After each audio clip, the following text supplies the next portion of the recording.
Okay, ladies and gentlemen, we're going to go ahead and get started. We had a little delay because of extra speaking cards more than we expected, but we have all of that stuff organized at this time. So we are going to go ahead and get the roll call started. Yes, sir. Dr. Bofi? Present. Dr. Bofi is present. Mr. Davis? Present. Mr. Davis is present. Ms. Edmonston? She's here. I know she's here. Mr. Garvey? Here. Mr. Garvey is present. Ms. Holloway? Present. Ms. Holloway is present. Dr. Jones? Present. Dr. Jones is present. Ms. Lewis? Present. Ms. Lewis is present. Ms. Orange Jones? Present. Ms. Orange Jones is present. Mr. Rock? Present. Mr. Rock is present. Dr. Thomason? Dr. Thomason is present. And Ms. Voce? Here. Ms. Voce is present. You have a quorum. Thank you. We have two guests from Union Parish that are going to help us this morning to get started. First, with the prayer, we have Dylan Cranford. And then with the pledge, we're going to have Alenia Montgomery. So if we can get Mr. Cranford down, please.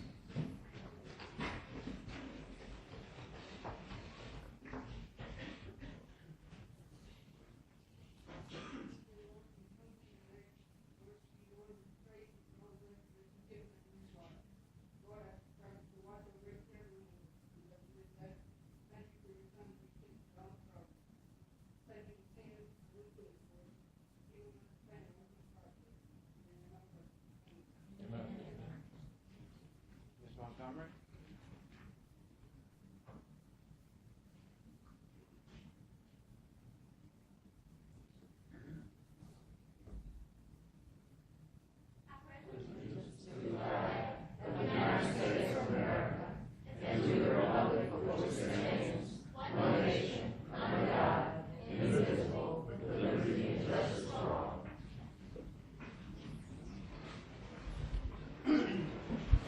Thank you. And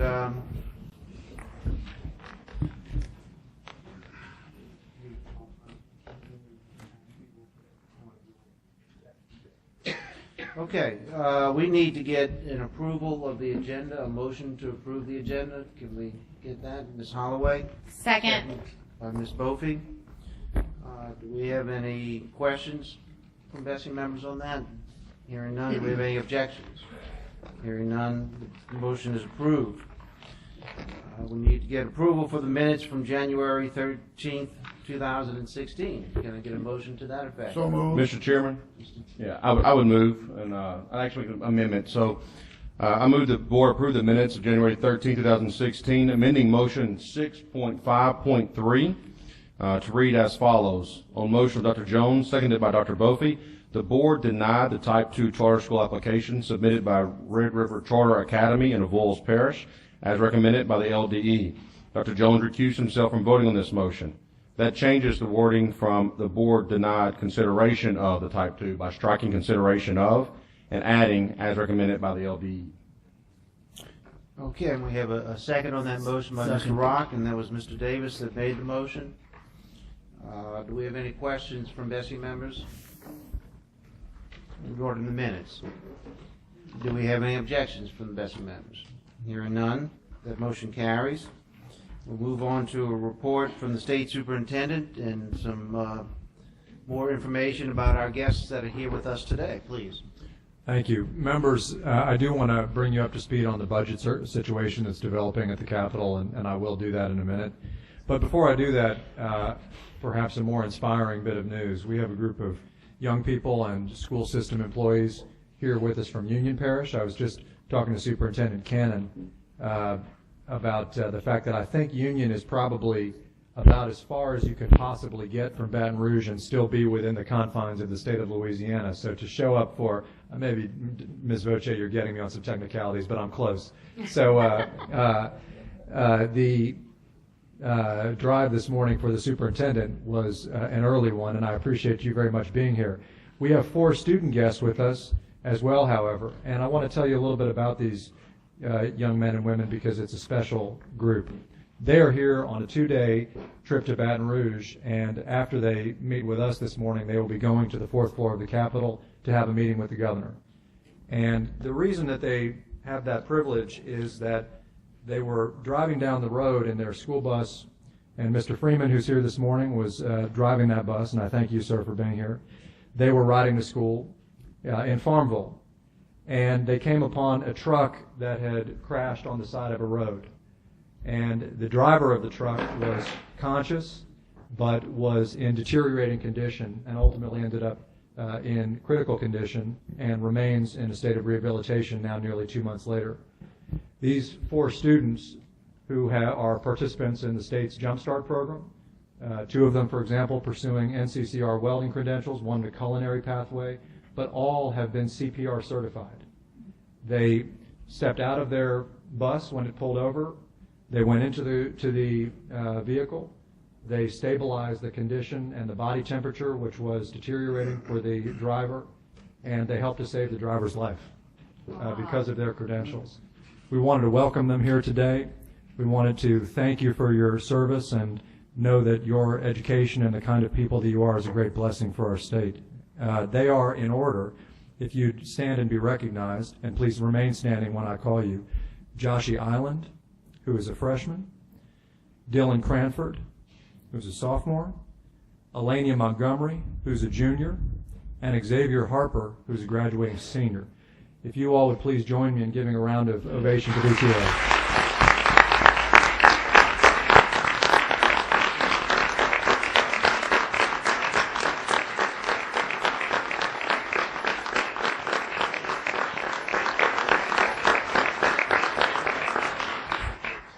Members, I would ask, I recognize that this is quite a positive development and one we're very proud of, so I would offer an opportunity, I know it's my report, but an opportunity for you to make any comments, and then I would invite all of us down if you would be so kind as to allow us the chance to have a picture with you. Please. Thank you, and I give credit to Mark Rainwater, there's Mark on there, who is the, I guess the editor of the Farmville News, is that the newspaper from? Who contacted me. I had known him years ago when he was with the New Star in Monroe, and he told me this story, and I was pleased to put him in touch with all of you. But I commend you folks for what you did, and it's a tribute to the education that you're receiving in Louisiana that you were able to do that. And the only other comment I'd like to say, I'd like to ask Dr. George Cannon to stand. Dr. Cannon was my boss for I don't know how many years, George, 9, 10? Forever. Seemed like it, didn't it? George was superintendent of Monroe City Schools, and I was his assistant, and he's the one that actually convinced me to apply for a superintendent. I'm not sure whether he was trying to get rid of me or encourage me to go on, but it was Dr. George Cannon, and I want to give him full credit. And if you're not the oldest serving superintendent in Louisiana now, you're close. You don't have to comment on that, George. Thank you so much to a dear friend. Any other BESE members? Ms. Bopey? It's just really exciting, and we do the best we can to provide great services for you guys, but I think we'll have to start thinking about you as lifesavers instead as students. So thank you so much for all you've done. Mr. Chairman, Yes. Mr. Edmonston? I'm so proud of you kids, really and truly, and we know you've gotten a good education, but your character and your ability to move in a crisis is just amazing. And we're so thankful that you belong to our state, you belong to our schools. So congratulations. Who's the bus driver? You're okay? Good. Gosh, I tell you, the Lord's angels were around y'all, huh? It could have been really, really bad. So thank you so much, and we're so glad that everyone's safe.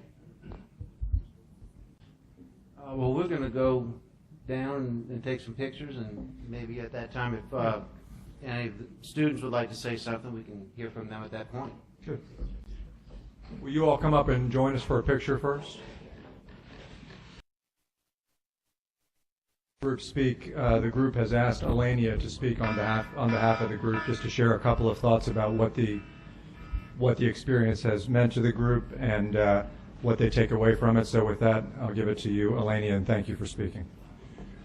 I just wanted to say it has been a wonderful experience to have so much honor of doing something that we see as so simple to do with all the training that we had.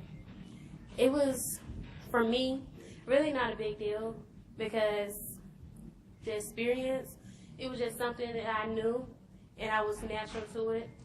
But for the guys, as we're saying, they was a little panicky.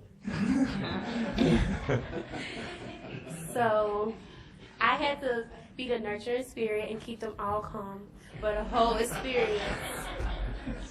It's since I'm the talkative one, I have to speak for all of them, even though they don't like it.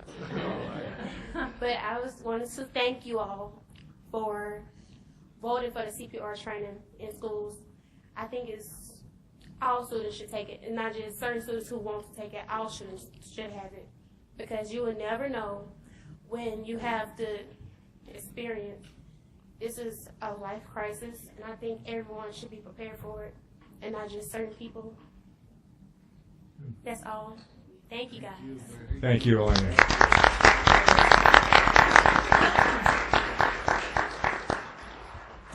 And I wish all of you a good stay in Baton Rouge. I know you're getting a tour of the Capitol, I believe, and I believe you'll be meeting with the governor, and I hope you have a wonderful stay here, and God bless each of you, and thank you so much for being here, and good luck. Have a safe trip back to Farm Bowl. Thank you, Superintendent. Thank you for being here. Members, I do want to now change the tone and the substance of my report, if I can, Mr. President. Thank you. And keep in mind that if you would like some extra opinion on what's going on in the legislature, we do have another guest with us today that we're going to hear from in just a minute, Senator Blade Morse, the new chairman of the Education Committee for the Senate.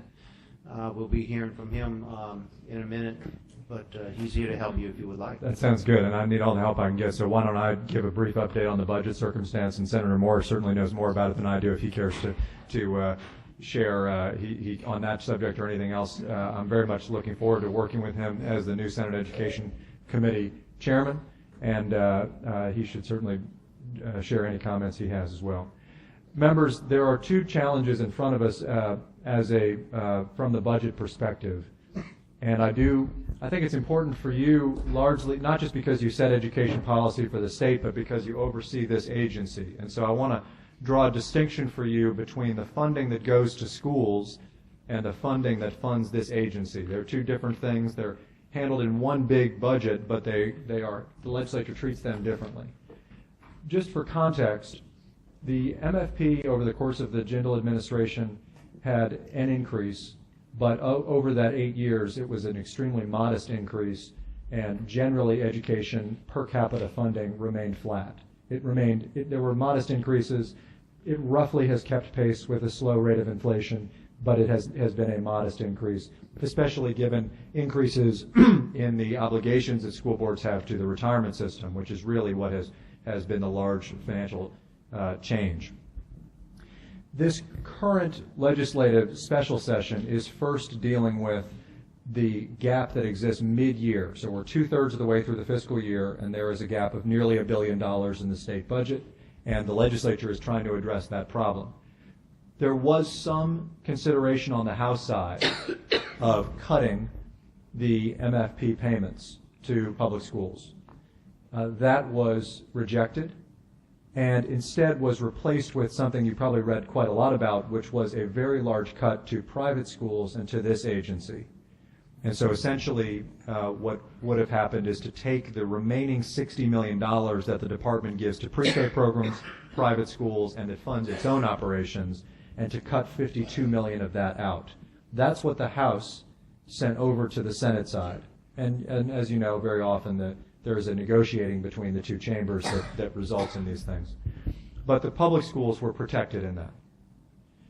Now, the Senate had long testimony. We testified Sunday night. There has been testimony on this bill called House Bill 122 all week.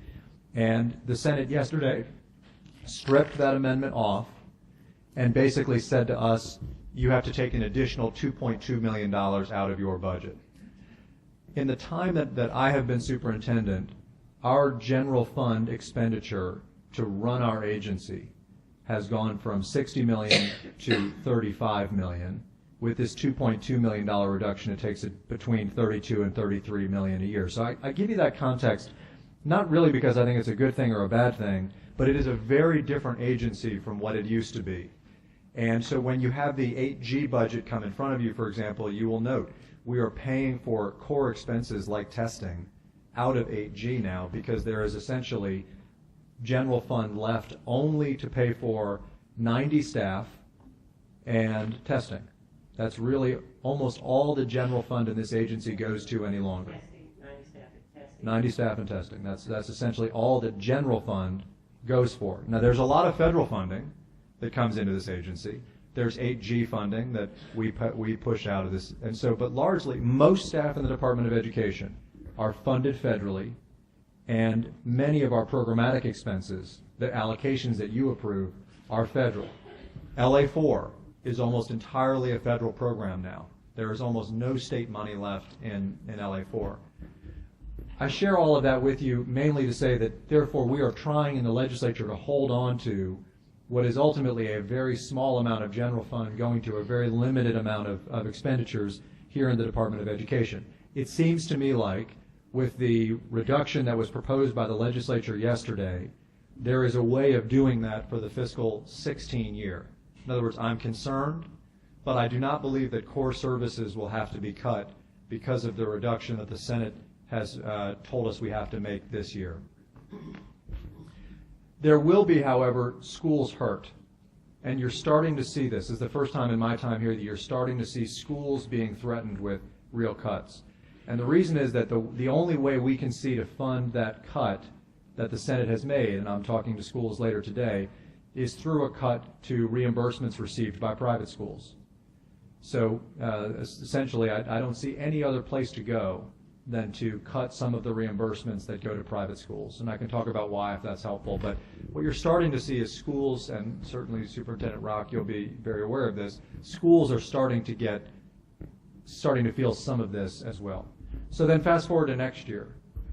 You have a $2 billion general fund gap that the legislature is confronted with next year. And if you heard President Alario on the radio this morning, he was talking about, we just got to get to this year. We haven't even begun to deal with next year, which is a gap that is twice the size of this year.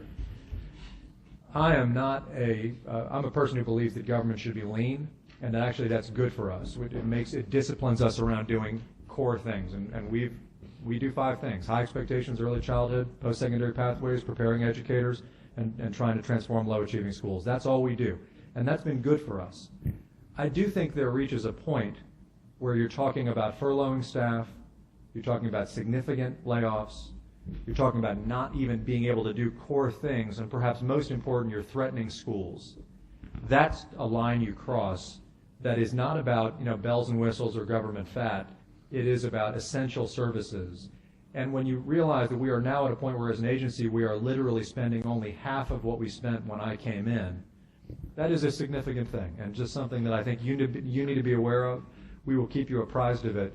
The state's budget is not an issue that, other than the MFP, this board has dealt with in any acute sense in my time here. But I do feel like now we're at a point where it is threatening core services, and it's something that I do look forward to keeping you abreast of. Certainly look forward to taking any questions, and also to Senator Morrish's comments if he wishes to. And thank you for the time, Mr. President. Thank you.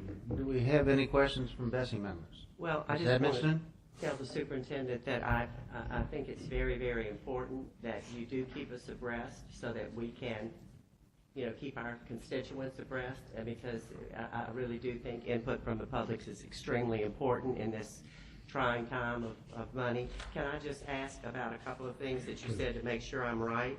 52 million private schools and LDOE. Is that what you had said? Well, the 52 million that they proposed to take out of the 60 million, that's gone. So in other words, that's already gone. Well, no, meaning they decided not to do that. Okay, yeah. They decided instead to take 2.2 million. Okay. And so where will that 2.2 million come from? It will probably come from some unused seats in early childhood where there are not kids that have enrolled or kids that enrolled and didn't end up coming. And it will come largely from reimbursements that private schools receive for administrative services. Right. And I'm speaking with the private schools later today, But it's fair to say that in this cycle, they have taken reductions in ways that really no one else has other than this agency, which has taken serious reductions.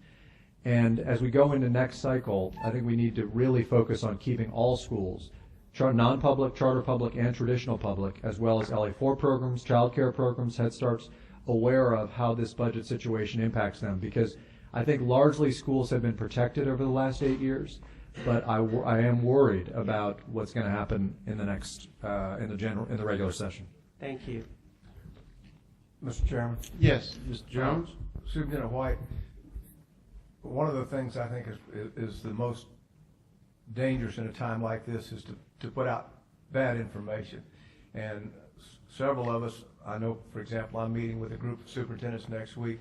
I would appreciate if you could give me some bullet talking points so that what we say is accurate. I'd hate to go to a group of 60 folks and say, this is what it's going to be, and then it turned out that that's not it. We will do that, and we'll circulate that, Shan, to the board quickly. And quickly, that's the thing. Thank you. Okay. Is that Mr. Rock? Superintendent White, basically those cuts would be in the area of required services. Yes, sir. All right. And to be fair, those are specified cuts by the legislature. They have said you have to cut within this box, which is really, and therein lies the challenge in a sense, is that it's a $4 billion budget, but they say you got to cut within this little slice of it. Any others? If not, at this time, I'd like to ask Senator Morris, please, if you would, come down and give us a chance to thank you for your service and to let you know that we are looking forward to working with you over the next several years in trying to move education forward in the state. Thank you, Mr. Chairman. I appreciate it. I appreciate the opportunity to address you today. And to members of the board, I appreciate it very much. And Superintendent White, I too look forward to working, and the key word is with you, over the next 4 years as chairman of the Senate Education Committee. I want to make it very clear that all of you should have or will have my contact information. My office is open to you, my phone is open to you, my email is open to you. And I think it's important that we continue, or at least begin, and then continue a dialogue about education in our state. I know you had a marathon meeting yesterday, and so I'm going to try and keep my comments very brief, but we'll certainly be glad to answer any questions. I want to make it very, very clear that as we move through the next 4 years, I know there will be times when we are together, and there will be times when we are not together. And for those times when we are not together, I make this promise to you today: there will be a civil discord about our issues. And I will listen, and I will listen carefully to those issues that you have, and I will take them into consideration before I make any decisions. I would ask that you do the same, and I know that you will. I want us to be very, very professional, because we have to be examples to students like those that were here today, because that's our job, to be examples. With that being said, I will address, I wasn't going to bring up the budget, but since Superintendent White did, I will say this. Superintendent White, don't send out that information to the members too soon.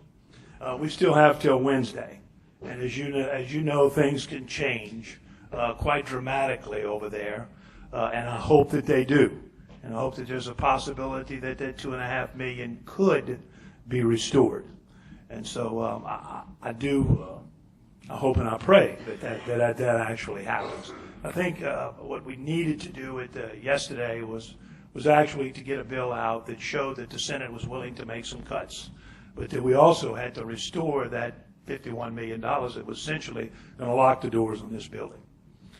So I think that everyone's taken a little haircut, but I think that if we can move forward in some proposals that still are in the House and in the Senate, in conference committees, we may be able to restore that. Unfortunately, that only takes care of this year. And it looks like, unless there's some dramatic movement, we'll be back in a special session in June or July to take care of next year. Let's hope that maybe over the next few days we can address those issues. So once again, thank you for your service and for what you do and for the marathon meetings that you have here. I won't make every one of them, but I assure you my staff will be here for every meeting that you have, and we will be open to hear from you as we move forward. And I'll be glad to take any questions that you might have. BESE members, Ms. Bofi? I just want to thank you, Senator Morris, for stepping up to lead in this area of education. I appreciate it, and I'm also proud to see someone from my BESE district take on this role. So thank you so much, and I look forward to working with you. Thank you, Ms. Bofi. I will tell you that if there's a weak link in this chain, it's me. There's a lot of people in this room who have a lot more experience in education than I have, and I'm certainly going to take the lead and listen to your advice. Anyone else? Well, Senator Thank you, Morris, Mr. Chairman. We do appreciate you taking the time to come and meet with us today. Appreciate it. Thank you. Thank you. Thank you. Okay, we can now move on to board committee reports. Staff? So item 5.1, Academic Goals and Instructional Improvement Committee. Dr. Bofi. On behalf of the Academic Goals and Instructional Improvement Committee, I move to approve motions 1 through 13, noting that motions 7 through 13 are notices of intent. Okay, can we get a second on that? Mr. Davis? Second. Thank you. Do we have any questions on these items from BESE members? If not, we have several speakers. Okay, can we get Deborah Moe, Scott Richard, and James Finney to come down, please?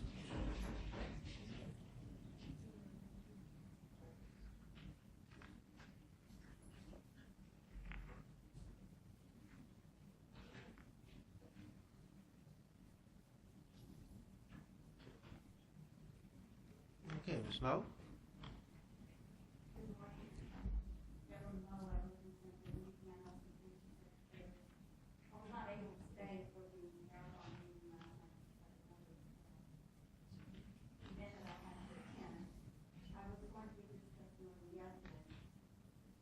I was going to give this testimony yesterday, but could not stay. I do know that the standards will pass, and I want to make this statement to everyone. I am not here to say that I want those standards revoked, but I do have a couple of suggestions. If you don't mind, I'll read my testimony just to make sure that I'm on track and I don't waste any time. The Louisiana Association of Educators supports rigorous standards that are created and or vetted by Louisiana educators. Is the standards review process fulfilling our expectations? Technically, yes. However, I do have some concerns about the process. I have reviewed the ELA proposed changes and find that the changes are minimal. And I was quoted in the Advocate as saying so, although my quote made it seem as though I felt the same way about all of the standards. Actually, my quote was intended as an opinion on just the ELA standards. I cannot speak for the mathematics standards since it is not my content area, though I have been told that the math standards have a greater percentage of changes than the ELA standards. So to go back to my question, does the standards review process fulfill the expectations of LAE? Technically, yes. The process is what LAE asked for. I am, however, concerned about the adherence to the spirit of the process. By that I mean that the process has been fast-tracked, and I worry that there has not been a deep dive into the revision process. Development and changes in standards should not be a hurried or a forced process. Therefore, in light of my preceding comment, I would like to suggest that there be created a mechanism by which the standards can be reviewed by educators on a continuing basis. By Superintendent White's own admission, it will take time for voucher schools to align their curriculum and testing to the standards so that voucher students can perform better on state testing. I submit that the same is true with the standards for all Louisiana children.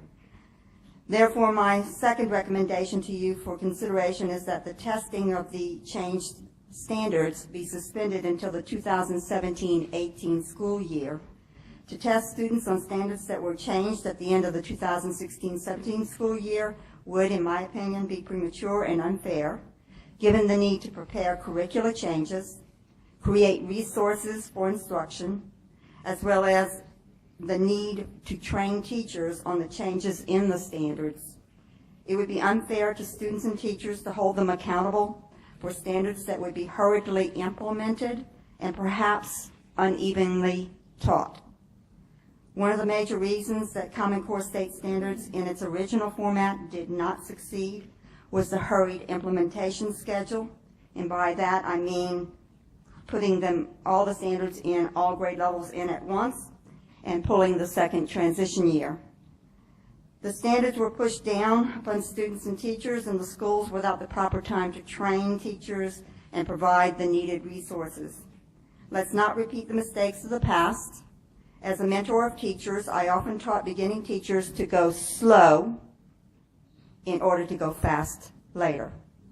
I urge this board to take the process of implementation of the revised standards slowly and take care to involve educator feedback in the implementation process so that teachers and students can succeed this time. Thank you. Thank you, Ms. Moe. Mr. Richard? Good morning. Scott Richard, representing the Louisiana School Boards Association.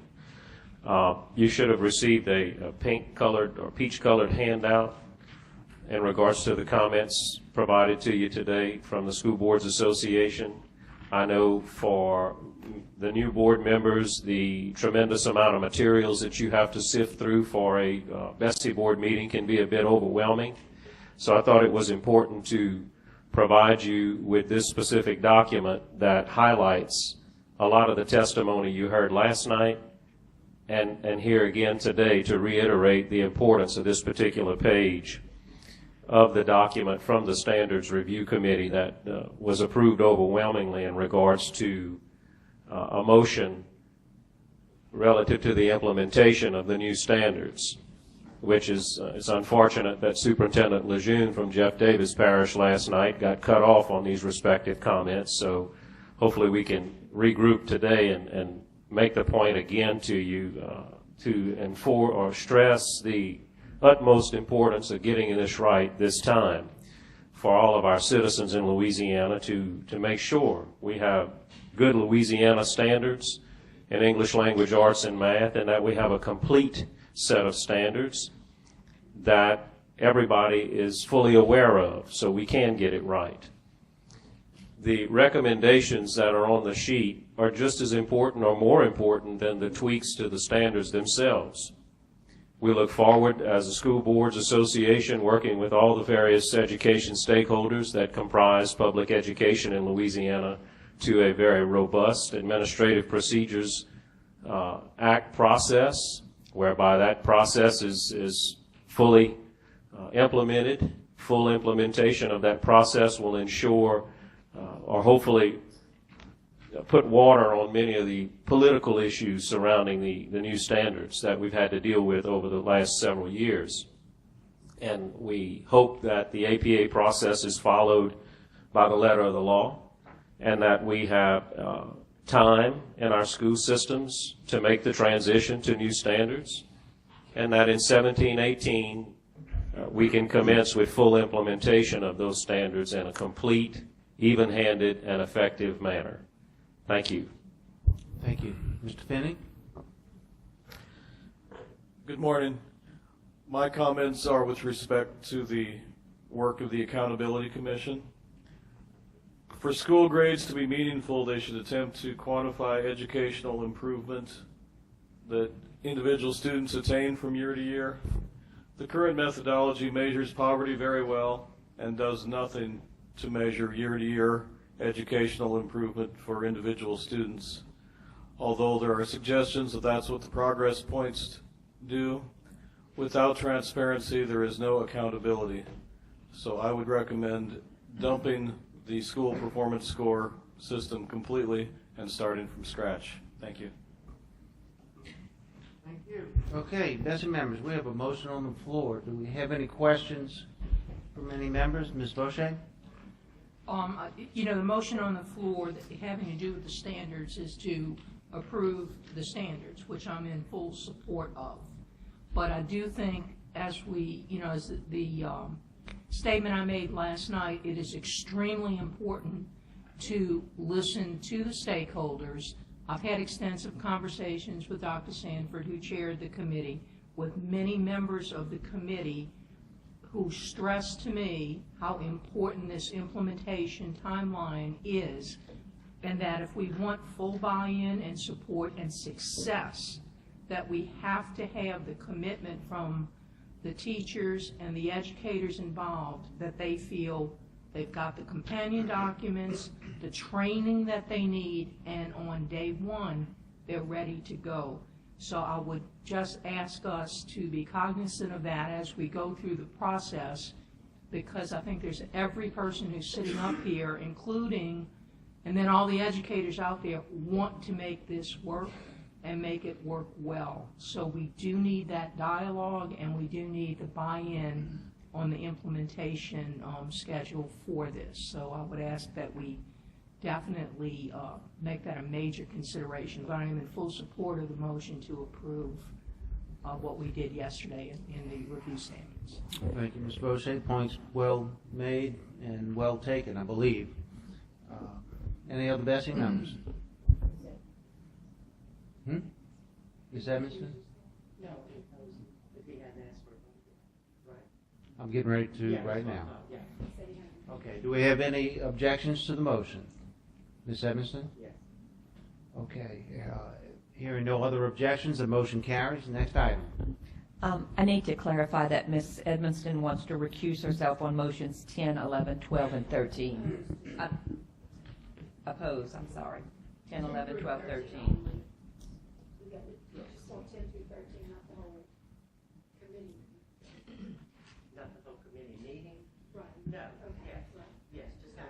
No, yes. Okay, you got it. Yes, ma'am. Okay, next item, please. Next item is Administration and Finance Committee. Mr. Davis. On behalf of the Administration and Finance Committee, I move to approve motions 1 through 4, 6 through 21, 23, and 24, pulling items 5, 22, and 25. I do want to note that motions 23 and 24 are notices of intent, and I will now read 5, 22, and 25. 5 reads, on motion of Dr. I'm sorry, 1 second. Yes. Before we go to the ones that are pulled, can we get a second to the motion to approve the items that were not pulled? Mr. Jones? I'll second. Okay. Do we have any questions on the items that were not pulled by BESE members? I'm not sure exactly which ones we're doing. Mr. Davis mentioned 6 through 21. Are we on that, approving those right now? Then I just want to make mention again, I have to recuse myself from 8 through 16. So please note that. Okay, does staff have that? Okay. With those notes, do we have any other comments or questions? Hearing none, do we have any objections from the BESE members? Hearing none, those items are approved. Mr. Davis. So I'll proceed to read the motions that have been pulled, starting with 5. On motion of Dr. Bophy, seconded by Mr. Garber, the Administration and Finance Committee recommends that the Board, A, approve the fiscal year 2016-2017 Minimum Foundation Program formula, B, authorize the LDE to make technical changes to the MFP formula as needed, and C, authorize the LDE to submit the MFP formula to the legislature by March 15, 2016. Okay, can we get a second to that? Ms. Holloway, do we need a second at this time, or do we? Okay. Do we have any questions on this item from BESE members? We have cards on this item. Mr. Superintendent? Members, there were 2 commenters yesterday who raised issues regarding the formula, and we had said that on both counts, this is Superintendent Falk and Sean Fleming, we would take the discussions offline and we would bring back to you the results of those discussions. Mr. Falk did not suggest any changes to the actual language in the formula. He suggested changes to the nature of comments that were in the margins. denoting changes, and so we made those changes. But there was no, he did not suggest a change in the formula. Mr. Fleming had both formatting edits and technical issues, as well as one substantive change that we have agreed to. I do believe that what Mr. Fleming said corrects what has been in the formula for some time, but has actually not been accurate. And he changed it to a more accurate reflection of practice, which is to base the local cost allocation on where the student resides rather than where the school is located in the event of a Type 2 charter school. That has been the understood policy. The new wording makes it much clearer that that is the policy going forward, and that is an amendment that we have made to this formula, as it is the standing practice. Other than that, there was no substantive change to the formula made. Happy to answer questions and respond to any comments, Mr. President. Okay, do we have any questions or comments from BESE members? Hearing none, we'll go to the speakers. Can we get Sean Fleming to come down, please? Les Landon and James Finney.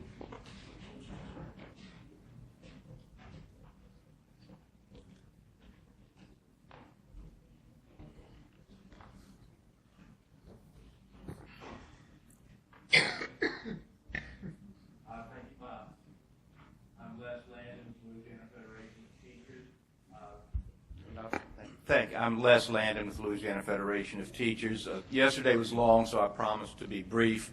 I want to thank the MFP Study Committee for their hard work put in on this MFP.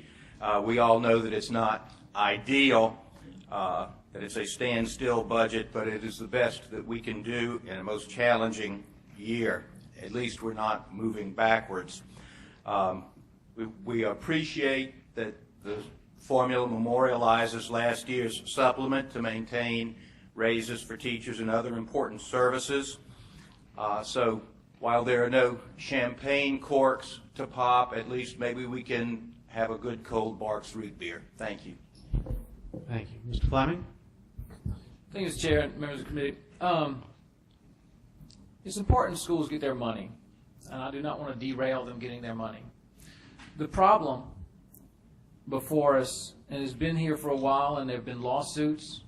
There's a request by this board to the Attorney General requesting clarification and interpretation of language. And there are still concerns of how formulas are being actually implemented. The language in the MFP is unclear. It's imprecise, and it leads to confusion. There are terms that are used that are ill-defined. How some of the calculations are performed have been inconsistent with both law and both the statute 173995 and the MFP, or both. And the only way I could figure that out was through the formulas. And so I met with department staff, and I believe department staff try their hardest to do it right, and it's very complicated, and I give them credit for that, which is all the more reason I really urge us to provide clarity to this. But currently, the formulas are not available in a way to actually see how their things are being computed. And I'll use Type 2 charter schools as the example because it's the easiest one. Act 467 required the same weights to be applied to charter schools, to Type 2s especially, as they are to traditional schools. And those formulas are no longer available in the tables. So it's impossible for me to even, when Senator Claytor asked, are they doing it, I don't know. And when I met this morning, they said, well, it's just language. And I'm a math person, to be honest with you. It really matters to me how the math is done more than the language, because the language is very convoluted, as is the math, but I can follow math easier. Well, now I can't even see the math, and that's one huge problem. But the other frustration I guess I have is after 4 years of bringing this to the table, there's still dispute over whether language and formulas should match or whether language needs to be precise. And I think language needs to be precise, and I believe formulas should be equitable. We are in a system where we say money follows the student. And if money's going to truly follow the student, we had a long discussion. I'm going to speak on this 3 times just to educate y'all on my perspective and on what I see going on. I'll give y'all some data. In RSD, the need for money to follow the student was made evident. And yet there's been resistance to me to make sure money follows the student, make sure our formula is clearly indicating that that's the purview of this board in what's being done in the state. And so I don't believe, I gave y'all language yesterday. I do not believe y'all should make quick changes to such an important formula. But we've had 4 years of MFP task force meetings without fully resolving differences in interpretations, and I think that's a problem. I urge y'all to have the department carefully look at what's being presented. What I'm presenting to you is language changes, maybe not in this formula, but in any future formula that comes out, because I really do not want to continue to have this discussion of equitable funding for students with disabilities. Thank you. Thank you. Before we go on to the next speaker, we have a card from Beth Myers, and we're wondering if she was looking to speak to the MFP issue. Is she here? Can she come down? 5.1? Okay, well, let's get Mr. Finney, and then we'll come back to this issue. Mr. Finney, please. Good morning. It's unfortunate that Type 2 charter schools have an incentive to recruit students from districts in which the MFP is highest, even though they presumably expend the same expense and effort regardless of the home district of the student. I concur with Mr. Fleming's comments about the transparency of the formulas. I'm disturbed at how little data is now available on the state's website for the current school year.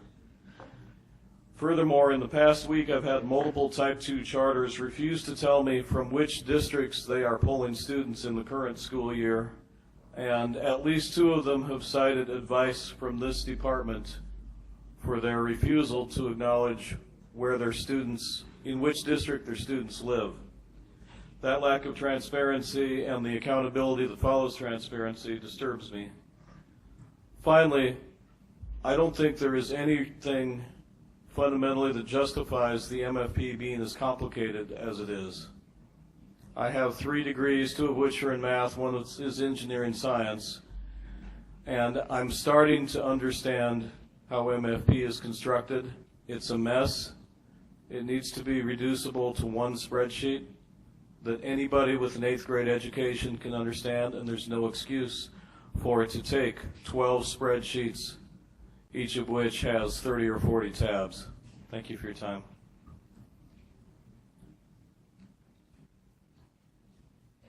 Okay, thank you. Ms. Mayor, could you come down, please?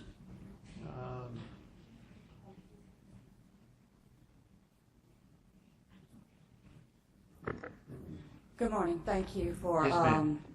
Obviously I put the agenda item incorrectly. I come to you this morning. First of all, I'd like to apologize to this board. Last night when I came to the table, I was tired, frustrated, and frankly hungry.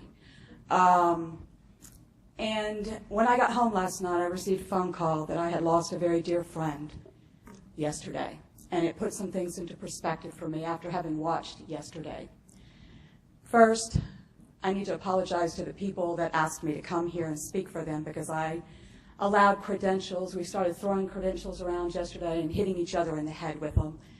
And I come to you today not as Dr. Elizabeth Myers, but as Beth Myers, a grandmother, a mother, and a very concerned citizen, and a very hurt educator.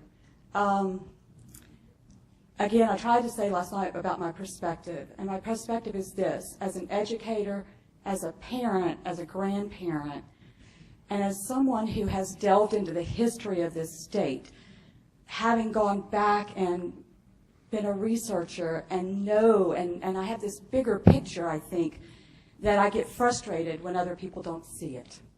So here's what I was asked to share with you yesterday for the parents who are frustrated with the system and the situation. I don't think that we don't want the best for our kids. I think we all want the best for the kids of this state. I think we have different visions of how to get there. And what I'd like to say to you today is that having stepped back and been a researcher going all the way back to when we put a flag into the colony of this state, colony, through the statehood, through today, we are doing the same thing. If you go back to 1920 and you look at the documents and you read what they did, you will see an accountability system called the the special advisory or the special, supervision program, which contained testing, standards, and teacher evaluation. We are essentially repeating what we've done 80 plus years ago. And I know that when I sat in my classroom and I sat in front of my kids and I did a very bad lesson, I didn't look at them and say, well, you should have got it. I remember sitting in front of them one time. I had planned all weekend and thought I had this most fabulous lesson. And they looked at me like I was crazy. And in front of them, I took those lesson plans and I threw them up and I threw them in the air as confetti. I said, all right, obviously I didn't get it. Tell me what I can do to make it better. All I'm asking of you, with the most heartfelt prayer for this committee, is that you remember that there's parents out there right now like me. I'm not in the classroom anymore, and my children aren't in the schools anymore. But there are parents that contact me on a daily basis who are frustrated with the direction that we're going in education. And all I'm asking you to do is listen. That's it. I will pray for you as I did for you this morning and hope that we all put our children first. Thank you. Thank you, ma'am. Okay, do we have any other cards? No, but I'd like for staff to read the new motion when you get ready, Mr. Garvin. Okay. I think we're ready now.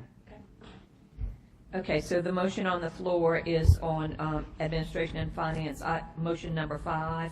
Essentially, it's the same motion that you have in front of you, but following A, the word formula, we will include the phrase as amended and presented by the LDE, and that's the handout that was given to everyone.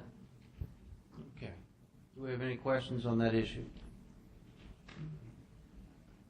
We do? Oh, Ms. Bocek. Yeah, I just have a statement, and I want to thank the department staff and Beth for getting together with Mr. Fleming and for making the adjustment that Mr. Falk asked for and doing what she could to clarify some of Mr. Fleming's concerns. I'd like to ask the superintendent that at the next MFP task force meeting or when we come back and revisit this for the future, that we would look at that as an agenda item to make sure that we have clarity of language and that the language, I guess, coincides with math formula and such, and that be taken up later at some time when we look at it for the future. If you would be good enough to do that. Of course.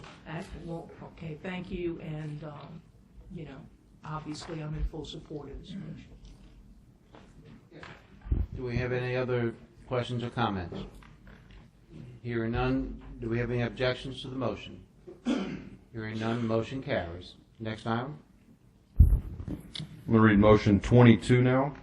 On motion of Mrs. Orange Jones, seconded by Mr. Garvey, the Administration and Finance Committee recommends the board approve the student characteristics and needs identified by the local Orleans Parish Working Group as an appropriate basis for the district level computation to be used in the allocation effective July 1st, 2016, of the minimum foundation program funds to Orleans Parish District Schools in Type 1, 1B, 3, 3B, 4, and 5 charter schools located in Orleans Parish, all pursuant to Louisiana Revised Statute 17, Section 3995A3B, as amended by Acts 2015, number 467, with implementation of the district-level computation allocation process developed by the participants in the collaborative process contemplated by Section 3995A3B, being contingent upon approval by the Orleans Parish School Board or by its superintendent on authority delegated to him by the OPSB. Okay, can we get a second to the motion to approve that item? Mr. Jones? we have any questions from BESE members? Hearing none, can we have our speakers come down? Sean Fleming, Kathy Reidlinger, and James Brown.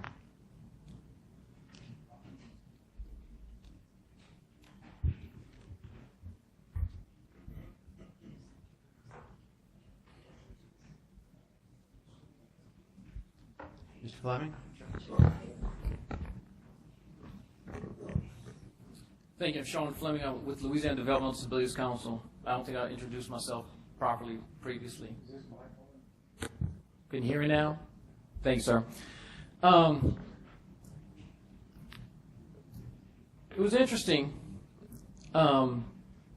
First off, I didn't speak yesterday on this item because I thought y'all had enough, but apparently y'all didn't because y'all went till 10. Bless y'all hearts. So, and I do want to thank y'all for having taken the time to listen to people.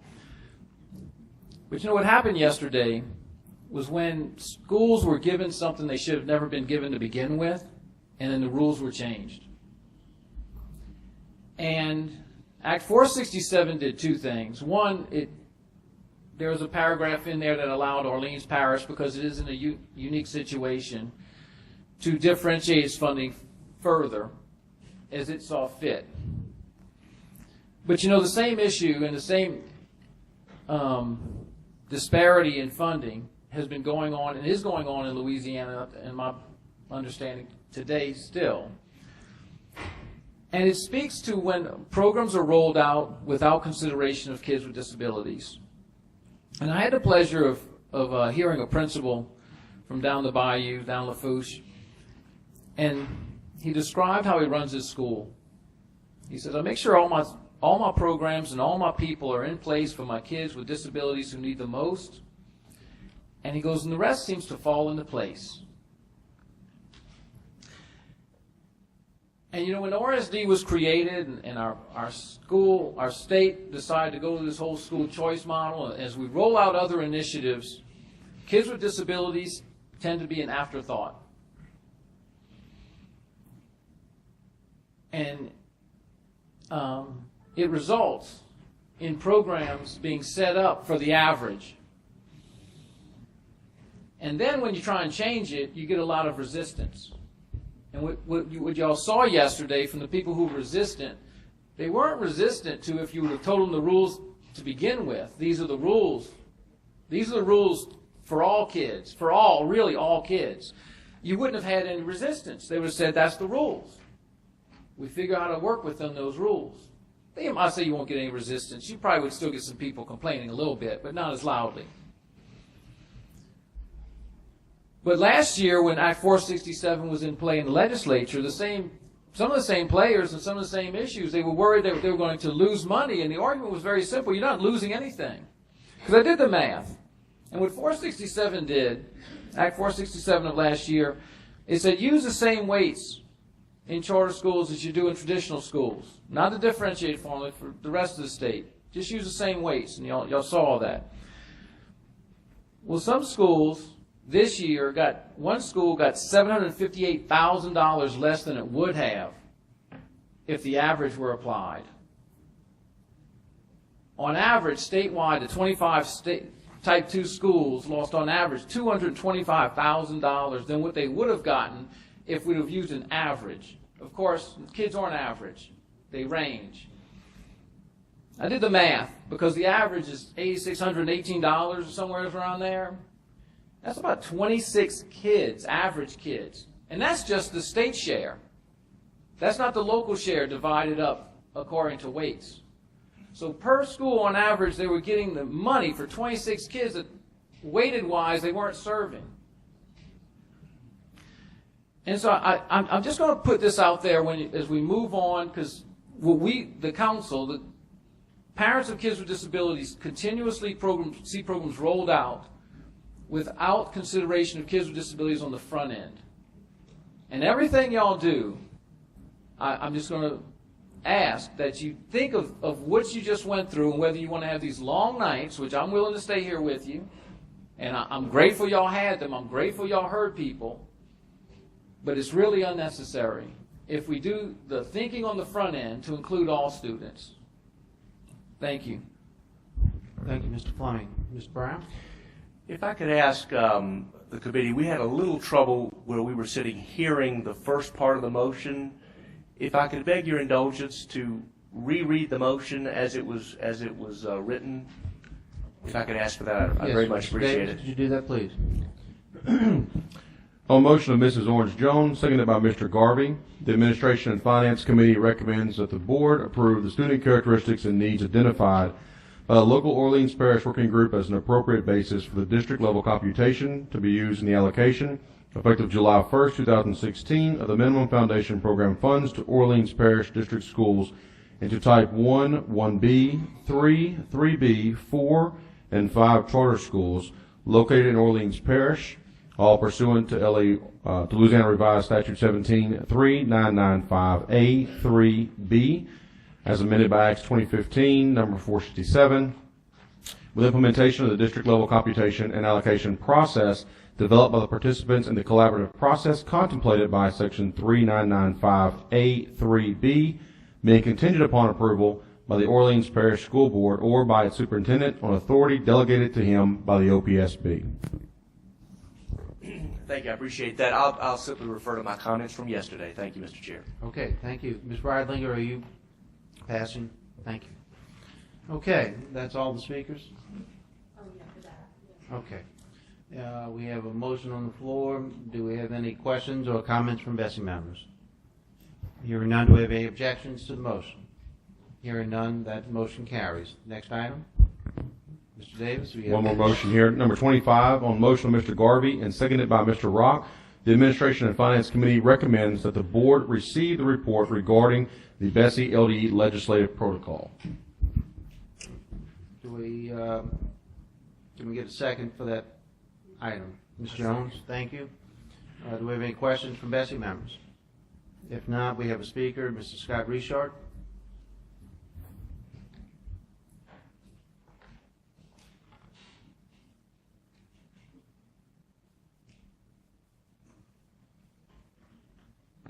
Thank you, Chairman Garvey.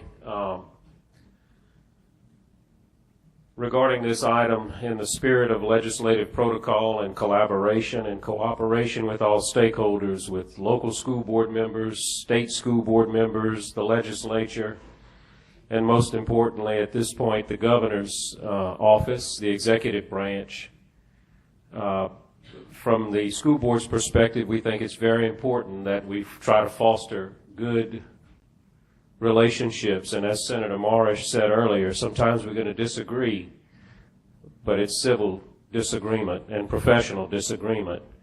And in that vein, in that same vein, would I ask that, especially given the governance model that you all serve under, with 8 elected members and 3 appointed members by the governor's office, would respectfully request that we see an item on the agenda in the future, hopefully in the near future, even if it's to just receive the report, that the possibility exists for an agenda item that would address the governor's K-12 transition report to be presented to BESE.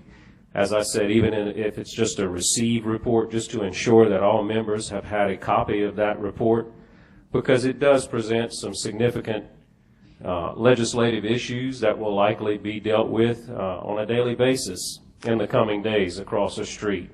And for all of us to work together, it would be most pertinent that, from our standpoint at the School Boards Association, that members have that item as a reference, and would be hopeful today that one of the 3 appointees would make that agenda request. Thank you. Thank you, Mr. Richard. Ms. Bofi?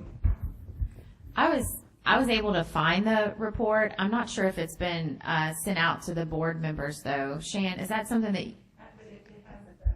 Okay. I think at the very least, if you could send it out so the board members have it sooner rather than later. Thank you, Ms. Bofi. Ms. Bochet? Yeah, and I was a member of the transition team, and I appreciate Mr. Richard's comments. I would like to request it, if it's appropriate at this time, to be an agenda item on our next meeting to receive that report, because I do think it's very, very important that we all hear the positions and the recommendations from the transition team, which has now become part of, I think, what the governor is working towards. So I think it would be appropriate to do so. Okay, an informal request I think would be sufficient unless you feel a need to make a formal motion. As on it. long as it's on the agenda. I think it will be on We the have a agenda. procedure it takes. With that request. No, we're just good, yeah.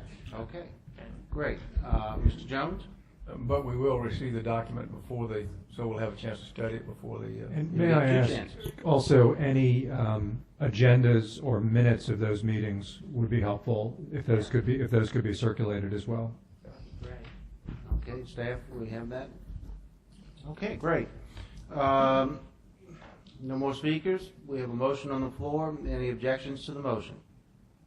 Hearing none, motion carries. Next item. Next item, 5.3, Committee of the Whole, RSD Matters Only, Administration and Finance Committee. Ms. Orange Jones. On behalf of the Committee of the Whole, Administration and Finance Committee, I move to approve motion 1. Okay, do we have a second to that, Ms. Holloway? Do you have any questions from BESE members? Hearing none, we have a speaker, Mr. James Finney. As he's coming down, I would like to thank the BESE members. I think we had a full board attending. I don't remember that happening. It could have happened, but I just don't remember it this time. It's been that long, and it was very nice to have everyone there. Excuse me. Mr. Jones. We thought it was mandatory. Well, maybe it would be good to keep thinking that. I believe the cat has been let out of the bag, Mr. Garland. Oh, shoot. Okay, Mr. Finney. I have a simple request relative to the administration of the RSD. Please ensure that the East Baton Rouge Parish School System, of which I'm a resident and taxpayer, is fully compensated for the damage caused to the Estruma High School campus by the state's failure to properly maintain that facility while the state had it under its control. Thank you. Thank you, Mr. Finney. Okay, no more speakers? We have a motion on the floor. Do we have any objections to the motion? Hearing none, I'm sorry. No. Okay, hearing none, motion carries. Next item. Next item is Committee of the Whole, RSD Matters Only, School Innovation and Turnaround Committee. Ms. Orange Jones. On behalf of the Committee of the Whole, School Innovation and Turnaround Committee, I move to approve motions 1 through 3. Okay, can we get a second to that motion? Second. Mr. Davis, thank you. We have a speaker on this. Before we go to that, do we have any questions from BESE members? Hearing none. Mr. Finney, James Finney, please.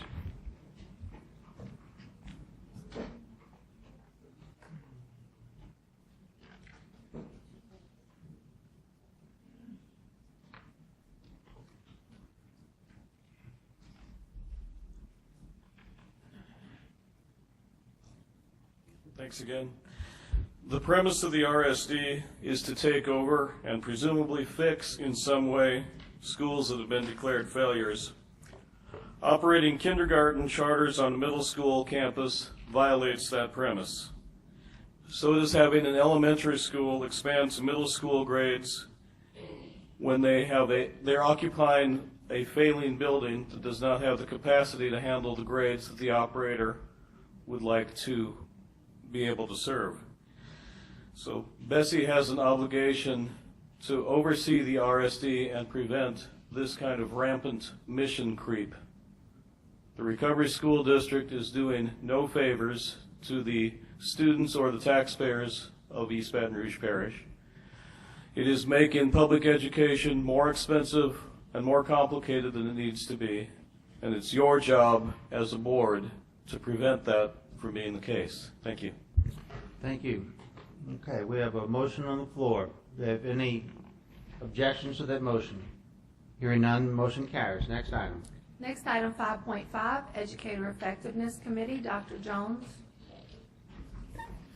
On behalf of the Educator Effectiveness Committee, I move to approve motions 1 through 9. Can we get a second to that motion? Ms. Holloway? Second. Thank you. Do you have any questions or comments from BESE members? Hearing none, do we have any objections? Hearing none, motion carries. Next item. Next item, 5.6, School Innovation and Turnaround Committee. Dr. Jones. On behalf of the School Innovation and Turnaround Committee, I move to approve motions 2 through 6 and motion 8. noting that motion 8 is a notice of intent, and pulling motions 1 and motion 7 as a read. Okay, can we get a second to that motion? Second. Mr. Jones? Mr. Davis? Okay. Yes, let's clear those out that were not pulled. Do we have any questions on the items that were not pulled? Yes. Jacob, did you want to recuse yourself from number 5? Or vote abstain?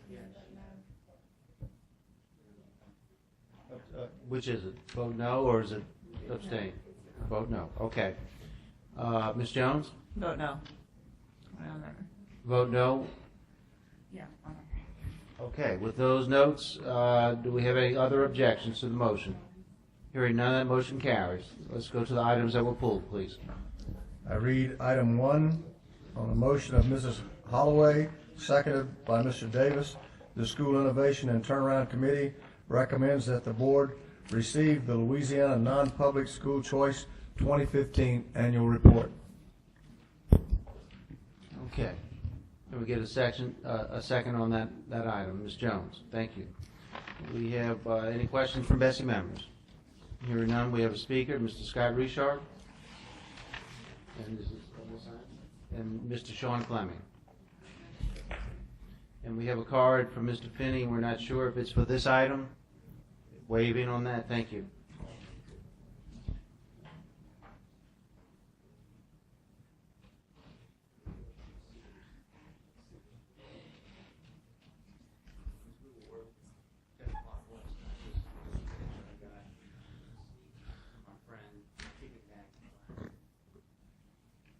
Good morning again. Mr. Fleming, thank you. Still Sean Fleming. I still represent the Louisiana Developmental Disabilities Council. I sent a handout to y'all, and it reflects the differences between averages and weighted amounts. And I'd like for y'all to open this report up to page 6, where it talks about the money. And I want y'all to reflect on 2 things that y'all heard today. One was the budget crisis we're in, the state we're in, and the issues across the street, and what they're grappling with, and what they're thinking about cutting or keeping. And the other one is the MFP. Y'all just sent an instrument over there asking them to essentially keep the money the same, but $44 million of that, or more, depending on our student counts, could be at risk for all our kids. And the message here is, it really costs less to not send kids to public schools.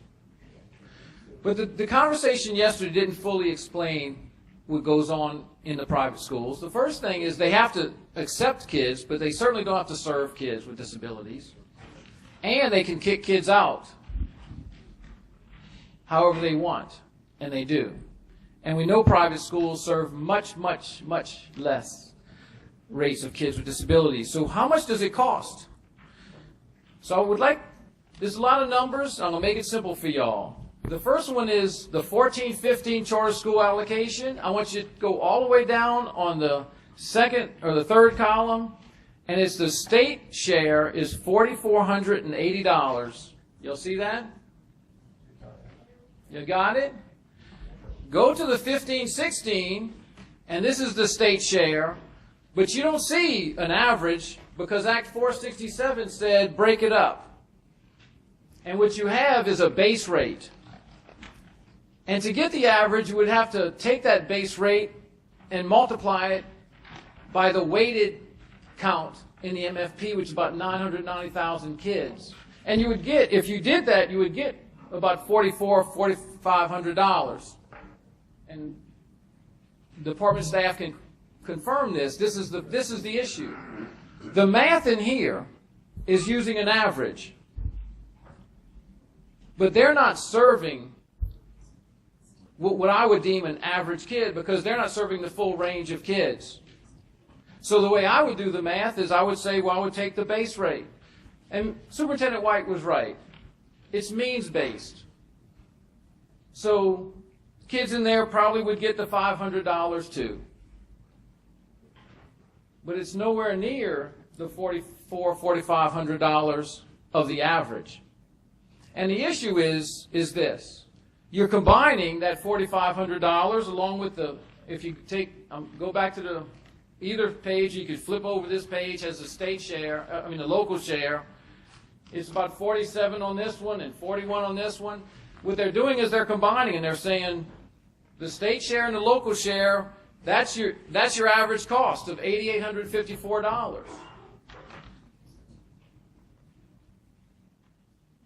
And so the message, this is the two big messages that's being sent through this document. Well, there's a bunch of messages, and I think they're all bad. We can give kids choice to go to a private school. Parents I'm with don't get that choice. Parents of kids with developmental disabilities do not get that choice. We can tell the legislature and the public it's cheaper, and it's not. I don't think high cost is, what, 13? What are we at the high cost fund y'all have in the MFP now? Is it $13.5 million? That's not in here. Transportation is not in here.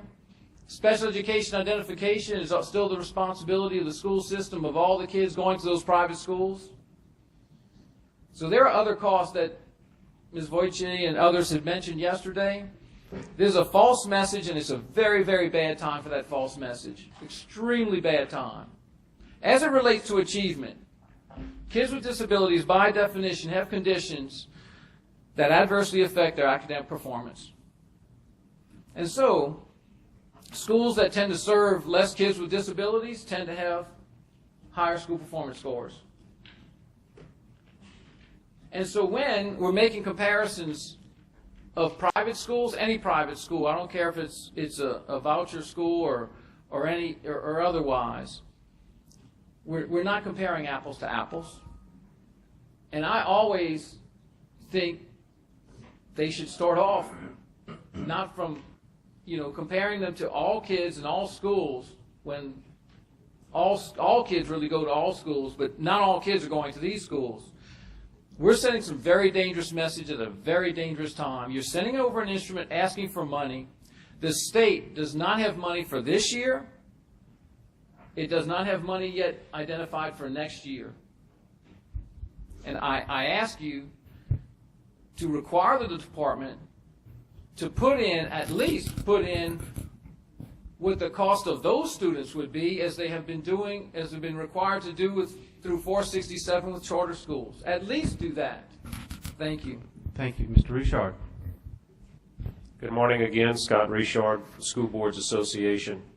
Unfortunately, the budget issues that we're all facing that have the propensity to impact all citizens in Louisiana, especially education, is a moving target. Just as Senator Morris left, and contrary to popular belief, Superintendent White and I do work together on issues. I sent him a message just before coming up to the table. The budget gap has increased overnight, and the governor's holding a press conference today at 11:30 to address that issue.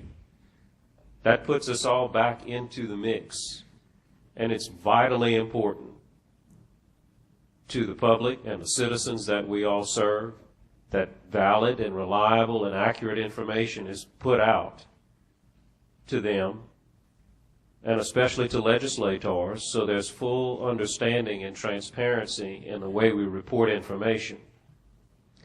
As I stated last night, this public school choice document that's before you today to receive is misleading in the way that it presents information about a cost savings to taxpayers in regards to voucher funding or scholarship funding. It's not my words. Today I brought with you another document and passed this out. Hopefully you all have this document produced by the Legislative Fiscal Office. Those are the folks at the legislature who have the final say on the numbers, as I understand things.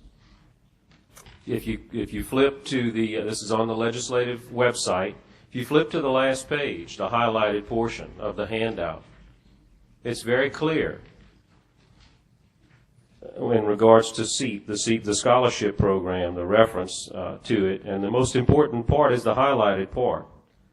The state will pay $8.3 million more to voucher schools than it would have paid through the MFP in the current year.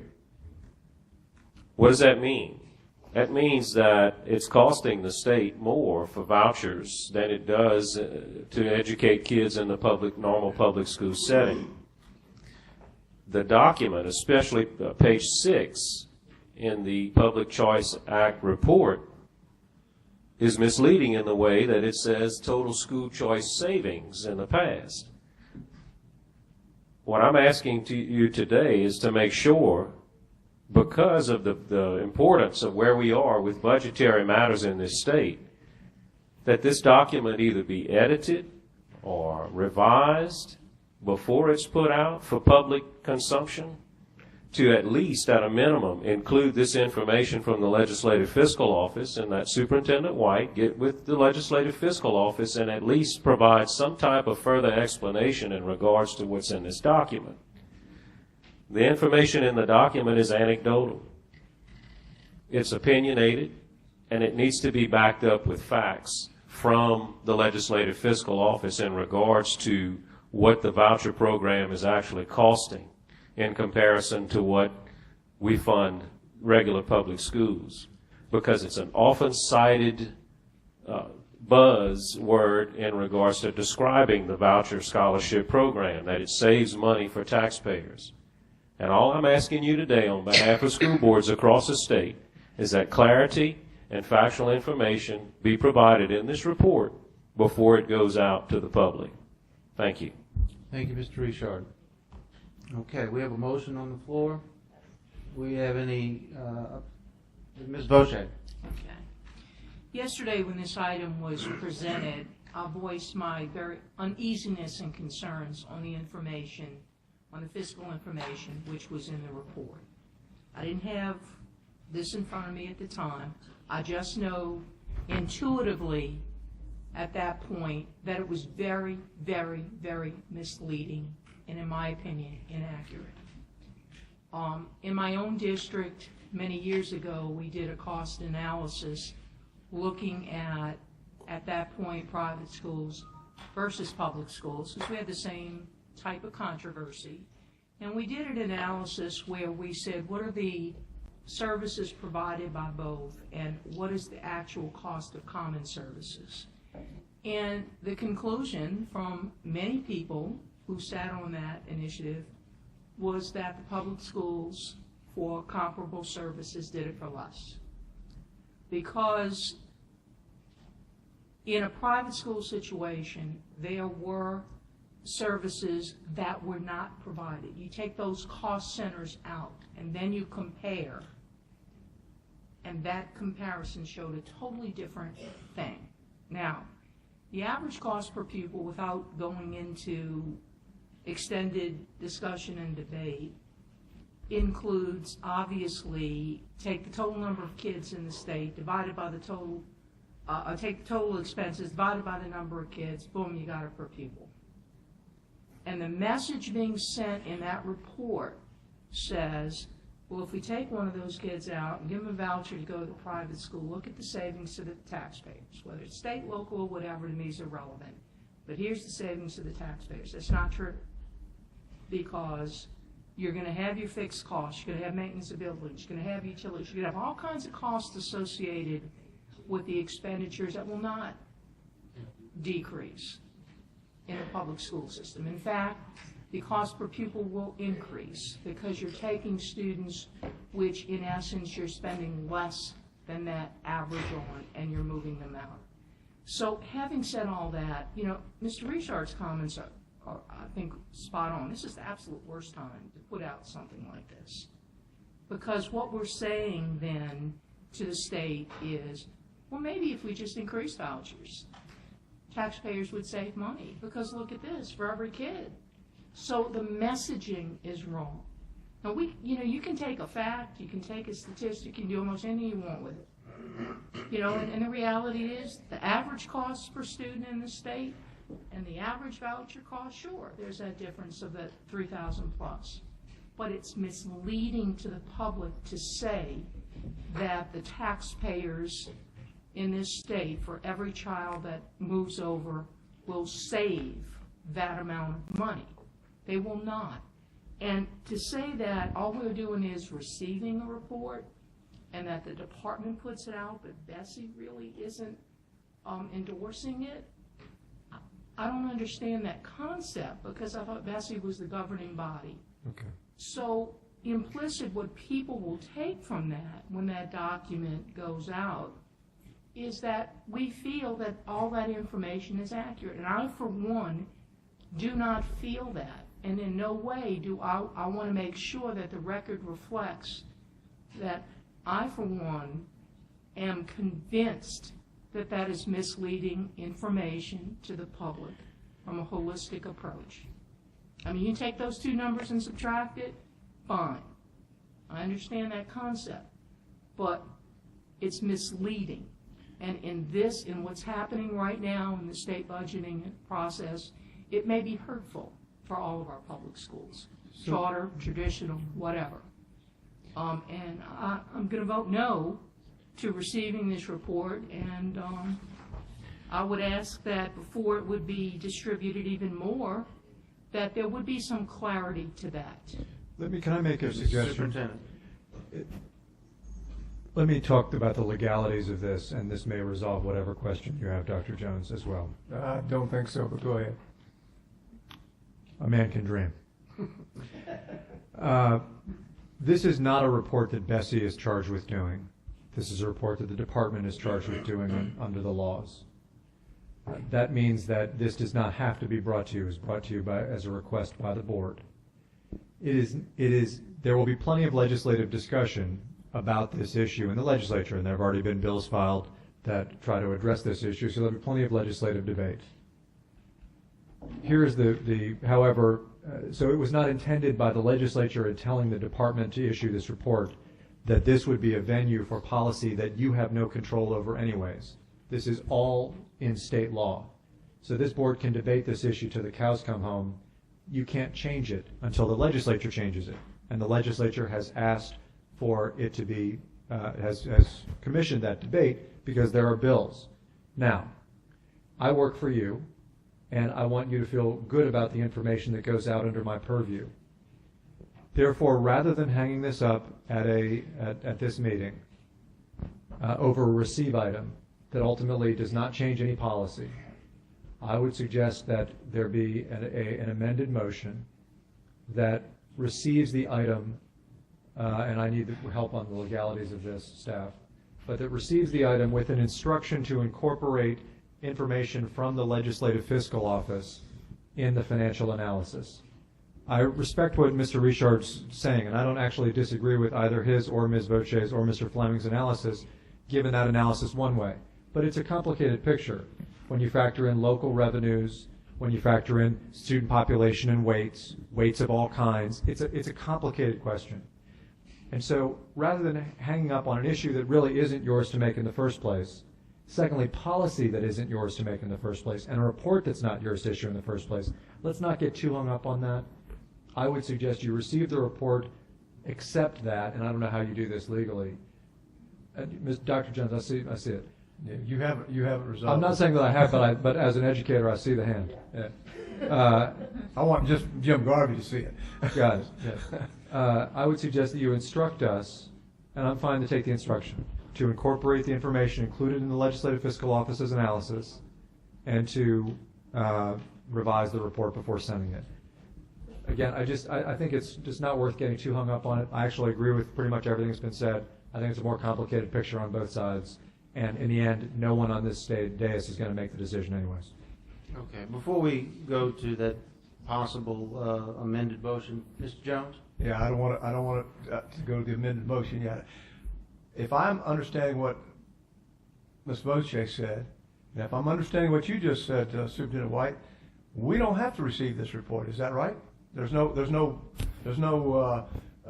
benefit to us receiving this report, except that there's somewhat of an implied endorsement if we do receive it. Is that essentially what you're saying, Ms. Yeah, yes, sir, that is what I was saying. Okay, so in that case, what are the consequences if we don't receive the report? Superintendent? I don't believe there are any consequences. However, I do think that it's worth, I think this report has become a bigger issue when I don't actually think it is. I actually agree with Mr. Richard and Mr. Fleming and Ms. Voce that it is a more complicated picture than what's laid out here. And I don't just want you to reject receiving a report. I want you to have the confidence to know that we're going to go back and we're going to include a more wide-ranging analysis of the issue. So to answer your question, I don't think there's a problem, Okay. but I will go back. So if we reject the report, it doesn't create any long-term problems here. I mean, this is one of the few times that I've listened to something and it's changed my opinion on it. And I would just delete it from the agenda. well, that's the amended motion I'm willing to make, is that we delete it from the agenda.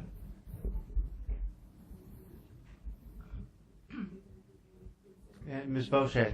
Okay, Superintendent, with all due respect, you're, Superintendent, Doris, just speak in, it's hard to hear you, I'm sorry. with all due respect, your suggestion to receive it and amend is not sufficient for me. I suggested to delete it. I amended my amendment. And I really have, a problem. Obviously, I haven't read where in law you are responsible for providing this report. I don't know what your timelines are to do so. I'm uneasy with saying we have nothing to do with this because it is implied consent. You said you work for us. Okay, the department, when they do things, it is reflective of what policies we have made and, I guess, decisions that we make.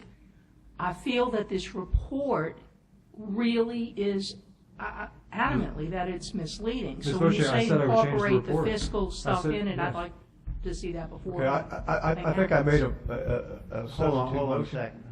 Ms. But Bochet, is it, let me just finish. done? Is it your intention, if we do not receive the report, to still put it out there? Because my problem is it going out, my problem is that it will go out in some fashion where I feel we're giving misinformation to the public, whether we receive it or not, because I'm going to vote not to receive it, but whether we receive it or not, it's still, if your intention is to put it out, it doesn't solve my problem, because I don't think you're accurately reflecting the fiscal status of this of the program. Before we go, Ms. Bochet, I have a point of order, I guess you might say. The amendment that the superintendent was suggesting seemed like it would address your concern. Is that not true? I don't know. I don't know what will be incorporated in it. I don't know how much explanation there Here's will what I would be. suggest. Delete the item from the agenda, and if anybody wants to get together with me to make sure that the report that's put out reflects the Legislative Fiscal Office information, I will do that. Could I ask you a question? When you say it's by law you're required to produce the report, is there a timeline or a time where you have to produce it? Is there a deadline that says each year by such and such a time? I don't know off the top of my head what it is. Because if there is no timeline, I would request that you not put it out now, and that you wait until it's cleared up and then bring it back. I'll tell you what. If there is a timeline, I am not going to suggest that you place this on the agenda again. I would suggest for now that you delete the item from the agenda and that you have my commitment to work with members on the substance of the report, that it will reflect the Legislative Fiscal Office's findings. Point of order, Mr. Garvey. Yes, sir. Mr. Jones. When I had the floor, I made a motion to delete the item. I didn't get an opportunity to ask for a second, or you didn't ask for a second, but when I had the floor, I made the motion to delete the item. I'm sorry, I was under the impression that you were saying that you might make that motion. No, sir. I said that I would offer the motion to delete the To item. withdraw the motion. Okay, and Withdraw motion 1 would be. Well, he's I guess making a that's motion to substitute delete. motion I'm to the going to motion that's ask. on the floor. Substitute motion to the motion on the floor. I make substitute motion to delete the item, and I ask for a second. And we have a second. Do we have any questions on that from BESE members? I'd Ms. like Bochet. to ask if the maker of the motion would amend it somewhat to say that the report not be distributed to delete it from the agenda and the report not be distributed until this is cleared up. Are you asking me to amend my motion? Yes. So amended. Agreeable to the second of the motion. Okay, do we have any other questions from BESE members? Could you please clarify the motion? Staff, do you have the motion? I would ask that we delete the item and direct the superintendent not to distribute the report until he works with us and clears up that item. Thank you, Mr. Chairman. I might specify, just rather than saying distribute the report, I think you mean submit it to the legislature. Well, submit it to the legislature or distribute it to anyone. Again, so amended. And I can Ms. second Holloway? that. Oh, I'm sorry. Okay. You approve with that? Okay, thank you. Do we have any questions from any other BESE members? I think I just need a point of clarification from the superintendent. Is there any risk unintended to those of us who are less sort of familiar with the concerns being raised by Ms. Bochet? Is there any risk to our approving that today from your perspective? No. You mean of deleting the item? Yeah, deleting it and not distributing it at all. No. Okay, do we have any other questions? Okay, we have a motion on the floor. Any objections to the motion? Hearing none, the motion carries. Next item. Item number 7, on motion of Mr. Garvey, seconded by Ms. Edmonston, the School Innovation and Turnaround Committee deferred until the board meeting on March 4th, 2016, consideration of an update report regarding collaborations between local school districts and the Recovery School District. Okay, we're going to hear from department staff, and before we do, I wanted to point out that I had asked department staff to give us a little more detail on this, because this is another example of our RSD superintendent trying to put himself out of a job by helping locals avoid their schools going into the RSD.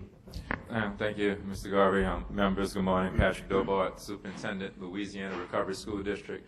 And members, on last week at the Committee of the Whole, we did our annual report, and in it, I briefly mentioned some of the other things that we've done in RSD outside of New Orleans and Baton Rouge. And as Mr. Garvey just shared, he asked for this item to be placed on the agenda to afford a little time in order to explain some of the things we've done over the last few years in a couple of other parishes. And so I'll try not to be too long. I know we're close to the end of the meeting and don't want to be in the way of adjournment. But I do think it's important to talk about those things, and happy to answer any questions afterward. In 2003, in December 2003, the Recovery School District, we worked collaboratively with the Caddo Parish School Board. They had 4 schools that had been identified and deemed as academically unacceptable and failing for 4 consecutive years, which made them eligible per state law for transfer into the Recovery School District. We worked with the leadership of the school board, as well as at that time, incoming new superintendent, Dr. Lamar Gorey. And through the collaboration, what we came around with, they offered to not only create a district or a cattle transformation zone, but within that, what they wanted to do was increase it. Superintendent Gorey recommended that instead of just the schools that was RSD eligible, he wanted to put all schools that were F schools in the parish into this transformation zone that they wanted to create. And they really were trying to build off the idea of the Baton Rouge Achievement Zone that we have, where we have a number of schools that are on their way of also just transitioning and improving the quality for education for young people. And so the Caddo Parish Agreement was basically an understanding that we had, a memorandum of understanding, where they included, at the time, it was 10 schools for this turnaround district that were identified as F schools. They worked then with the University of Virginia to redesign the central office. So they had a team that was totally dedicated, focusing on some of these schools that were underperforming. They hired the district. They had they created a district transformation office. The transformation and innovation officer is a gentleman by the name of Billy Snow. And really what they work to do is to provide supports and improvements in classrooms based on best practices, lessons learned, as well as the advice of the independent entity of the University of Virginia, which is one of the recommendations and stipulations that we wanted to put in place. We wanted an independent verifier to try to help go through this. We work with them on various ways to find revenue and sources to fund this. And as part of the efforts, really pleased to say that 3 of these once failing schools are now no longer failing, and that's Midway Professional Development Center, Moortown Elementary School, and Westwood Elementary School. And 6 of the 10 schools that are in the agreement actually raised their school performance score over the 2 years that this has been in place, even with the transition to park testing. This past December, we, along with the Caddo Parish School Board, we extended the agreement for 2 more years to continue to try to work on the transitions and successes for these schools. As part of the agreement, Caddo did voluntarily add 2 new underperforming schools to the transformation zone. So again, they proactively did this so that those schools can benefit from the zone's initiatives as well. I think you have some background information and some backup information on that. And I think the biggest thing is that, you know, unfortunately, sometimes, and you saw in New Orleans, and you had a chance, I think, to see a lot of the schools firsthand, you know, you hear people and they often come, sometimes right to this committee meeting, and you just hear all about like the bad things, what I would call, you know, the things that people might be upset about. But I was glad that you all, and you gave a lot of positive feedback. I can say on behalf of myself and the team, it felt really good for you to see schools and share your affirmations of the work that's being done. But also, RSD is just more than the strategies we've put in place in New Orleans as well as in Baton Rouge. We work with everyone. We try to work, and as a gentleman, as our Senator Morris said earlier, you know, when we disagree, we hope that we can disagree civilly and work with individuals towards what we feel is best for young people. And so I believe that's what's going on in Caddo. I'm really proud of Dr. Goree and his team and how they've worked with us. But we also know we have a lot of work to do because there still are high schools, not only there, but around the state, that are still chronically underperforming, some of them with F designations for more than 5-6 years, and we have to figure out how to better improve the quality for all those students. I want to briefly also share another way that we've been able to help to transform the quality of education experience for young people, and that was in St. Landry Parish in spring 2013. There was Creswell Elementary School, which had been also academically unacceptable for 4 consecutive years and was eligible to come under the jurisdiction of the RSD. We worked with the St. Landry superintendent at that time, as well as some of the members of the board, and what we agreed to was that we would allow them to close the school, but only if they guaranteed students enrollment at Park Vista Elementary School, which was only a couple of blocks away. And unfortunately, for years, you had this school that had a low enrollment, that was the F school, and the better school, which was actually a C school with a great French immersion program, but it was almost like something local or internal that just never allowed the kids to just really literally, almost literally cross the tracks and be merged together. But they had space in the building, you had a willing superintendent, you had a board that was willing, and you had a principal who also stepped up and said, these are the things I need in order to try to make this work. I went to Park Vista that year, and it was one of the moments in my tenure of doing this that has stuck out the most. When I walked into a lab and they had a young lady, and these were students who were at the school previously, and most of them were 2 or 3 grade levels behind reading-wise. And there was this one young lady sitting at the computer, and I'll never forget her. Her name was Precious. And I asked her, I said, hey, how's it going? You were at the other school before.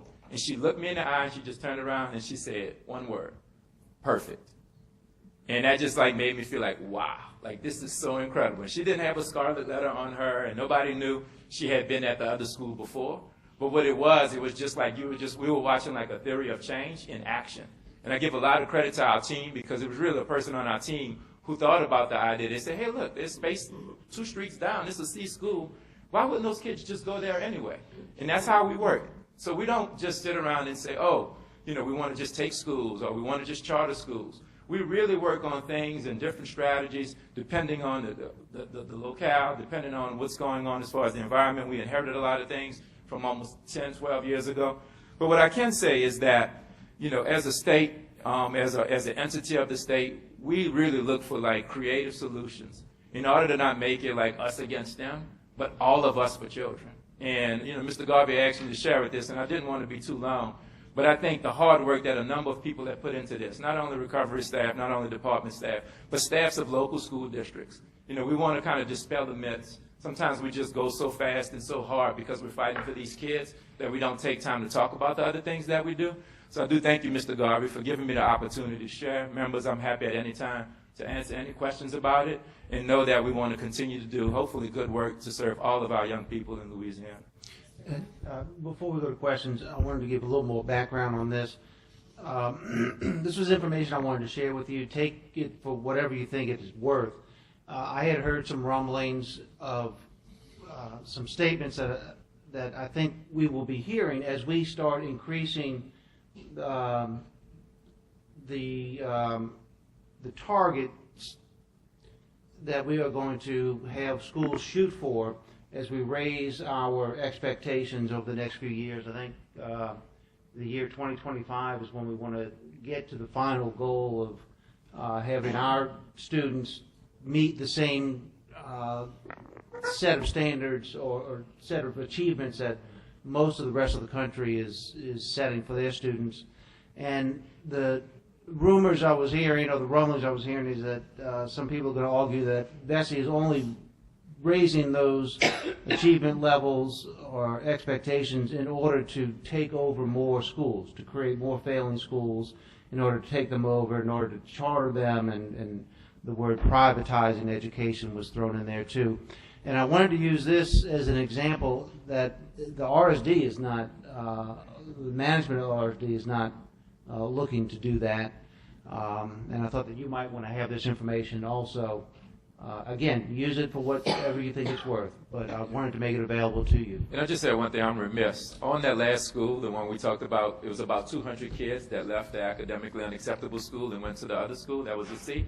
The next year and the subsequent year, the letter grade did not drop. They maintained.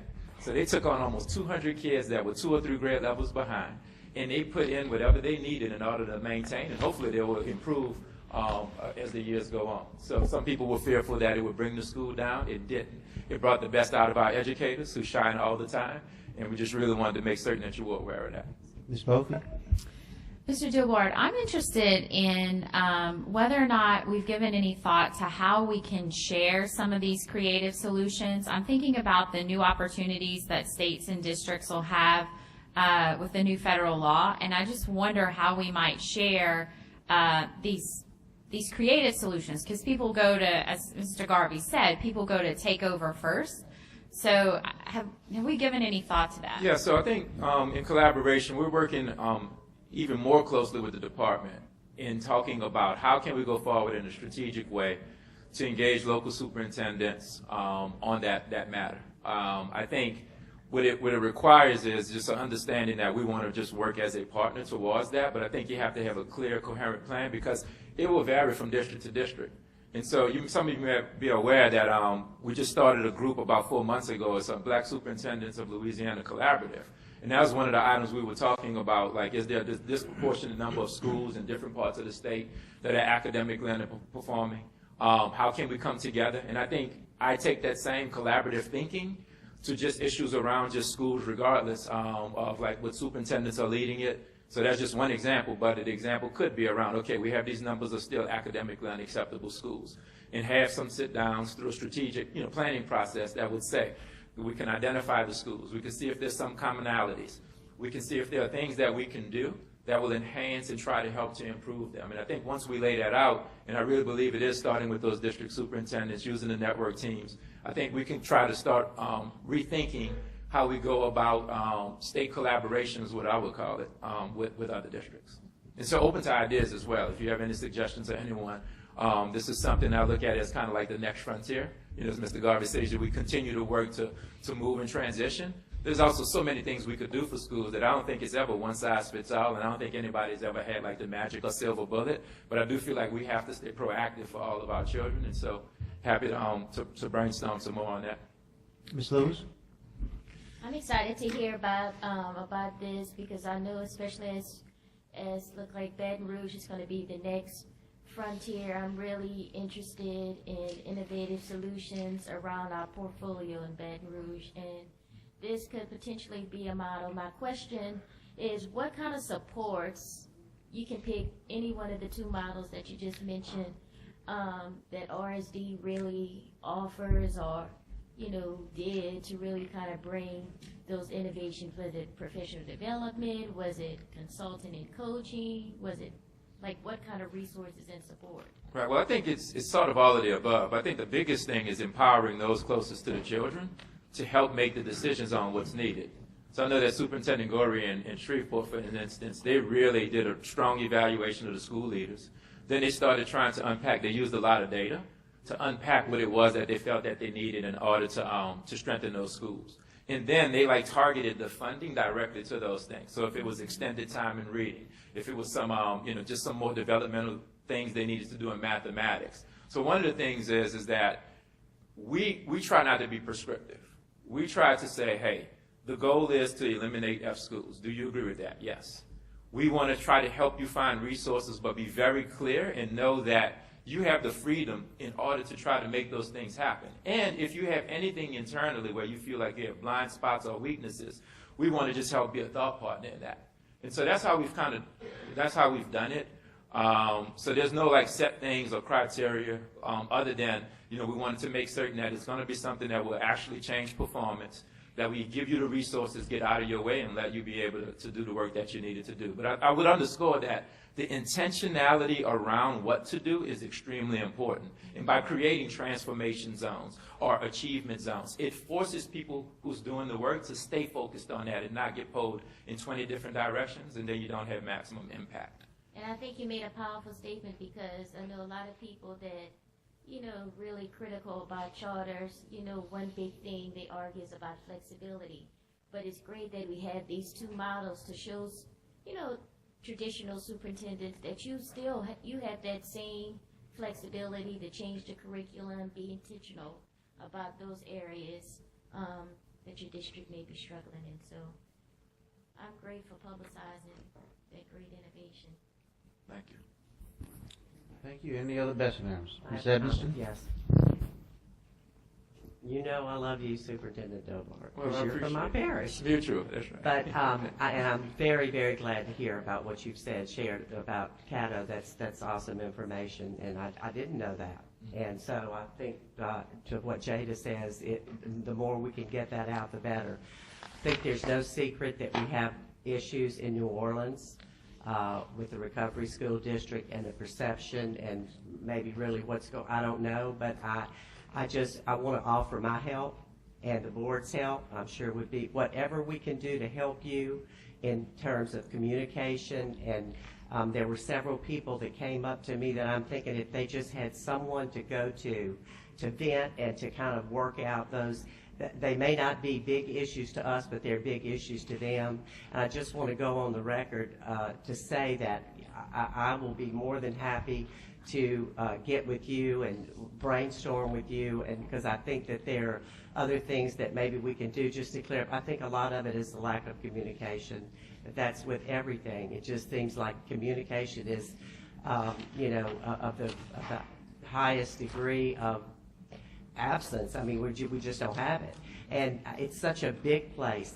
How it happened was so, it's just overwhelming.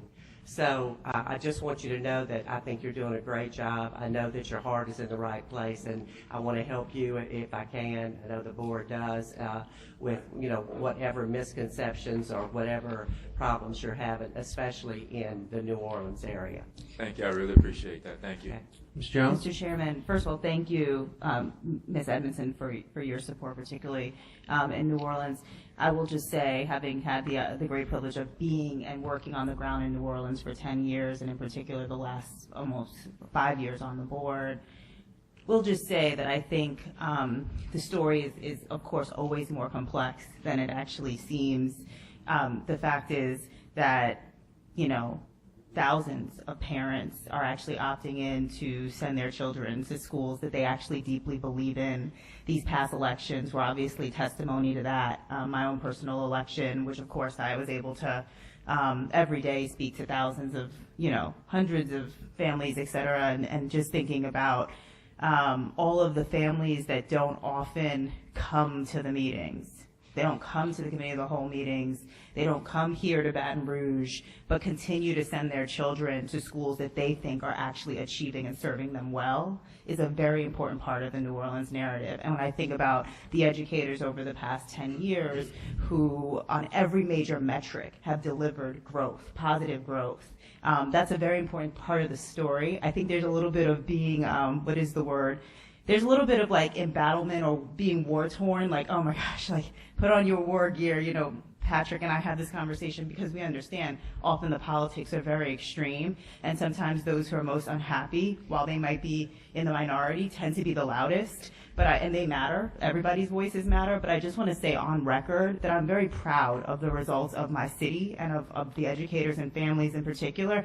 And there are just thousands of people who, if they could, would be in this room standing up and saying they too are proud. I just don't necessarily think that the forums we're often afforded in the public space lend to that being where their voices are best accessed. Instead, what they do is they continue to actually send their children to schools that they're very proud of.